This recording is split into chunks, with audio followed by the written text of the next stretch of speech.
Okay, Frank. Oh, can you hear me? I got you. Yeah. Listen, well done today. 4 goals, a clean sheet. Was that just what you wanted? Was that just what you needed? I think it's what I wanted.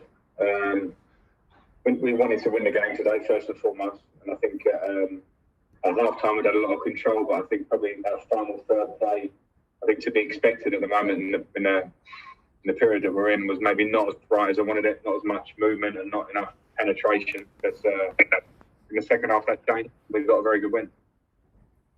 Ben Chilwell has scored the first. He set up the second.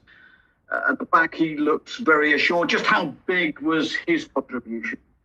Yeah, I thought Ben Chilwell was fantastic in his contribution in all senses. He gets his goal, he gets an assist, his defensive play, his engine to arrive into attack and help us on that left-hand side. He was always ready to join in all the time, getting up and down when you consider the injuries he had. So I think with Ben, he's Premier League ready. We know that, playing in the Premier League as well as he has done for Leicester to this point. So he looked like he played for us for a long time.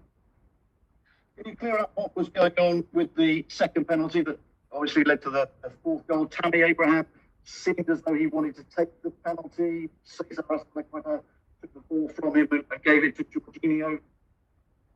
Yeah, I can clear it up. I think Tammy, maybe with his youthful exuberance and performance that he'd had in the game, I think was very good.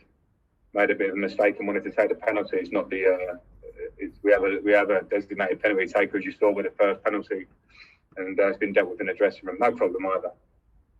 Okay, Tom Hopkinson, please. Yes,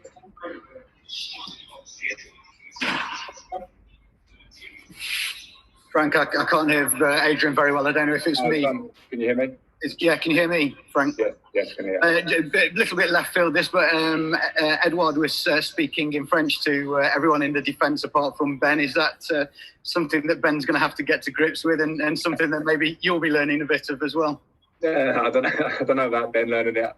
It's been a long time since I spoke French at school. No, I think it's a position we're in. Edu speaks good English as well, to be fair. So I think it obviously makes sense, clearly, with Kurt and Thiago straight in front of him. That he can speak French, Aspie does as well. But I think we'll get there very quickly with that. The organisation and the focus of the back four plus Edu today was very good, regardless of language. And that's a big bonus for us because we know we're bringing in new players into the team. And the back five is where you want to be solid. It's where you want to see that it settles pretty quickly. And today it looked good. Thanks, Frank. Thank you. Hi, Frank. Can I just ask you about Callum Hudson-Odoi? Can you hear me, Frank? Yes, got you, Rob. Sorry. On Callum, another sort of eye-catching performance. A sort of week ago, he looked a bit peripheral to things and talk of loan moves and such like. Is he sort of too good to let go on loan, or is that still a possibility? I think Callum's performance, particularly in the second half today, when he got more aggressive, wanted to take on his fullback and go on the outside, because Callum absolutely has the ability and pace and ability on the ball to do that and put crosses in the box, which he started to do. So no, Callum's absolutely part of my plans here. We have Christian Pulisic and Hakim Ziyech injured. You saw Christian come back in today, but we need options on the wings. And what Callum showed in the second half today when he came on against West Brom is exactly what he needs to show. I'm very pleased with him. Okay, Nick Purewell, please. Hi Frank, thanks for your time. Just wondering, obviously, with Christian Pulisic back fit now, we haven't seen much of him, obviously, for the injury. Can you just talk about, why he has, how he's earned himself the number 10 shirt? I know it's obviously a couple, isn't it?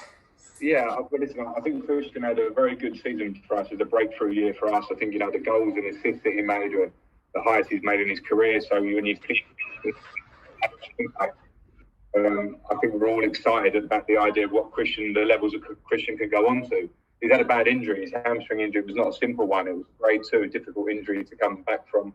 He's absolutely chomping at the bit and hungry to get back in the team. That's how I managed to give him 10 minutes a day. And really, we want these next 2 weeks to be a real process to build up his fitness and get him firing for the next period of games. So, yeah, he deserves that number 10 shirt for how he's played. Looking forward to him being fit and firing and heading to the forward area. Hiya, Frank. Sorry, just to go back to Callum. During the game, Hansi Flick gave a press conference in Germany where he's actually confirmed that Bayern want to sign Callum before the deadline passes. So, just to put you on the spot, can we get any kind of definitive from you on whether there is actually any chance of that happening? Well, thanks for putting me on the spot. I mean, there is no definitive answer. I think by Monday we will know a definitive answer, and if they've declared their interest, then that's one thing. But as I've just said there, in terms of the squad, everything that happens by Monday will be either be things that are firstly good for us as a club because Callum's our player, and also what Callum wants will come into consideration. But it has to be right for everybody. At the minute, I want Callum part of my squad, particularly when he's offering up what he offered up in the second half today and when he came on against West Brom, and that's where I'm at. Okay, that is the review for today. We're going to do a quick Mondays, which will have an embargo 22:30 Sunday night on X. So this is the Monday section. Jerry Cox.